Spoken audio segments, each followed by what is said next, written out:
I am a 22 years old female, have an older sister, 25 years old. My sister is very sensitive about everything. When we were young, if I made the smallest comment like, I prefer pink over blue, it would make her cry because she thought I was aiming at her by saying it. My parents would always ask me to apologize to her since she's sensitive and I'm emotionally stronger than her. My parents never controlled my sister's diet growing up, letting her have what she wants since they found it too difficult to control her. I was skinny as a stick when I was a kid. So even though my family has a long history of thyroid disease, my parents didn't think there was an issue with me.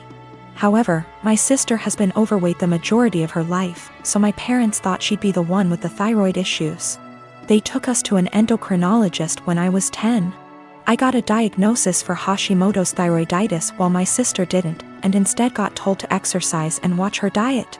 I got hypothyroidism due to Hashimoto's, and have been on medication ever since. My sister and I moved back in with our parents due to what's happening these days.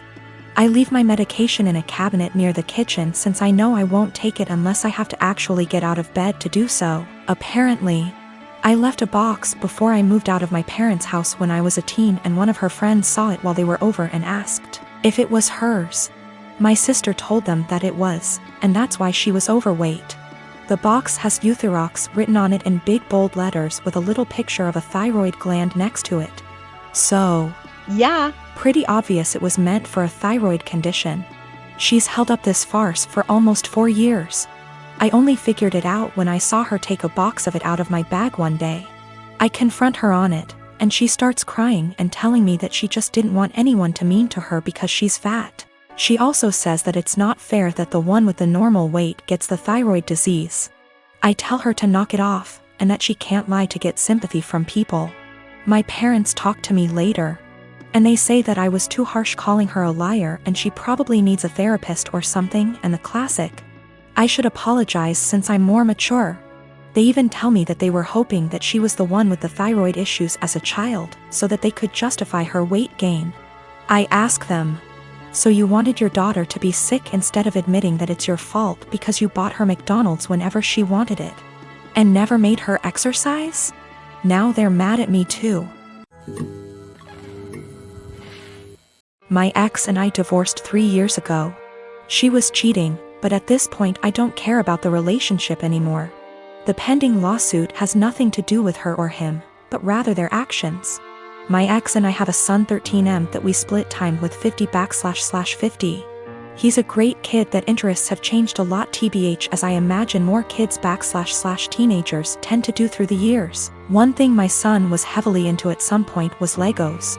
He used to play with them all the time, and personally I think they're a great toy for different reasons. I used to love playing them with him, and to this day I still collect boxes that I leave unopened as a collection. Well, when my ex and I divorced, she got with someone who loved Legos more, I guess. From what I know, he loves making creations and building the sets in. I don't care. Seems cool. He does one thing I think is very, very weird. He uses crazy glue so the sets can't break or pieces can't be lost. It seems so weird to me. The issue is, I was out of town for all of 3 days last week for medical reasons, and my son wanted to get his PS4 so he could play it at his mom's. This isn't out of the ordinary at all, and he has a key, so he let me know he would be stopping over for it. I told him to have fun when I saw him on the entry camera.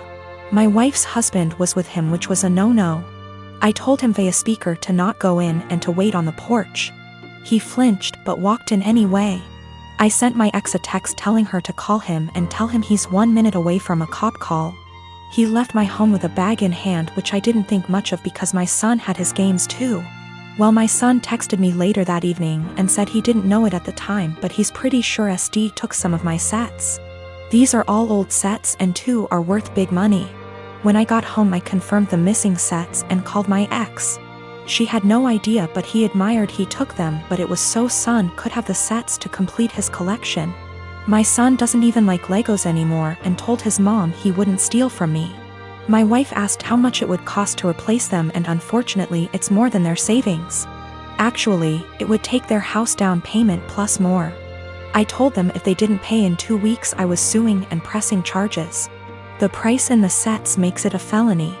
My ex and her husband are saving for a house which would give my son more space when he's there. But those sets were going to help pay for his education someday or a home of his own. I filed the police report and have talked to a lawyer, and we're moving forward with the suit. Everyone is calling me a joke because they are just toys, but I don't get it. They are worth real money. I'm not rich, guys. I needed those to help with my son's future, but again, taking this money does deny my son things at his mom's house. One of my best friends, Carla, is getting married soon. It's only meant to be a small backyard type of wedding, but they've been planning it for a few months now, and originally, it was supposed to be on my property. They wanted it because it's private, has lots of open space for the reception, a nice view, and the house could be used for them to get ready and stuff. Of course I said yes. She and her fiancé, Rick, were very happy. Thing is, Carla and I do have a history. We went out on and off in college but decided to stay friends. Then I met my wife, we got married, Carla met Rick, and now here they are. Now my wife knows I went out with Carla back in college and she didn't care. Carla still went to our wedding and everything. I never knew if Rick was told or not. It's not my relationship, therefore not my business to say anything, so I never did. Rick found out recently, and not in the best way.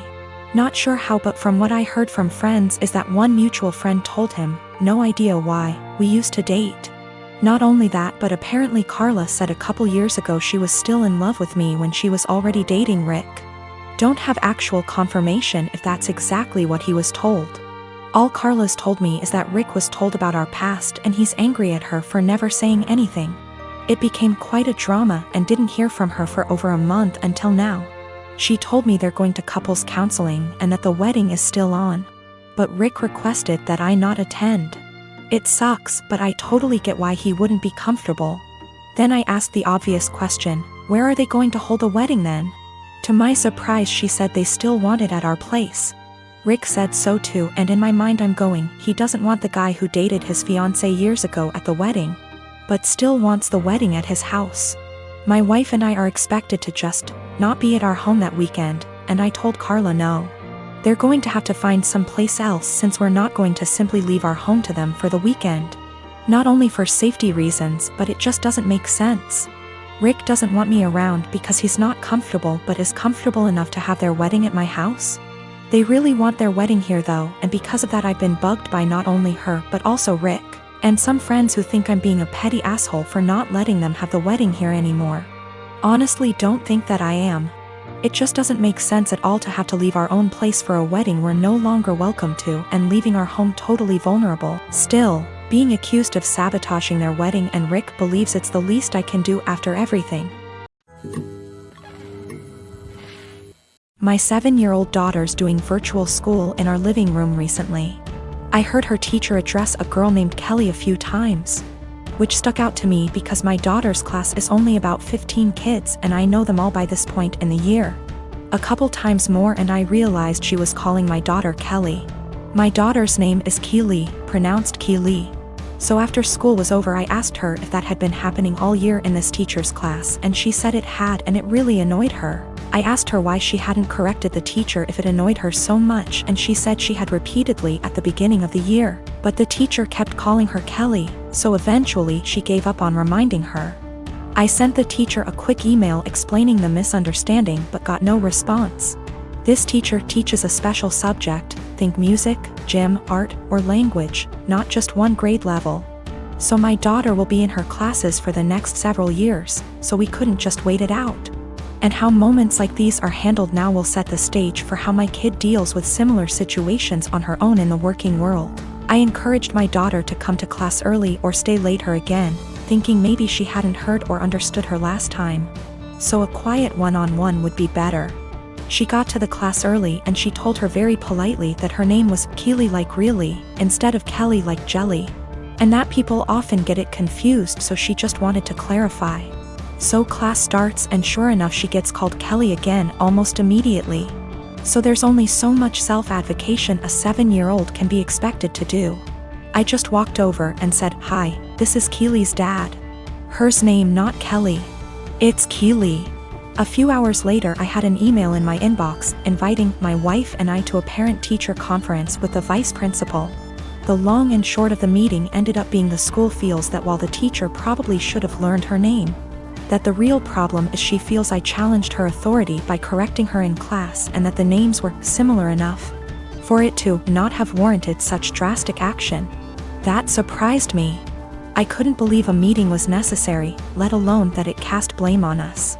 I can't tell if I'm being that annoying, my kid matters most parent that my grandmother the school teacher always complained about, or if the teacher should just learn her damn name, because that's a basic part of her job.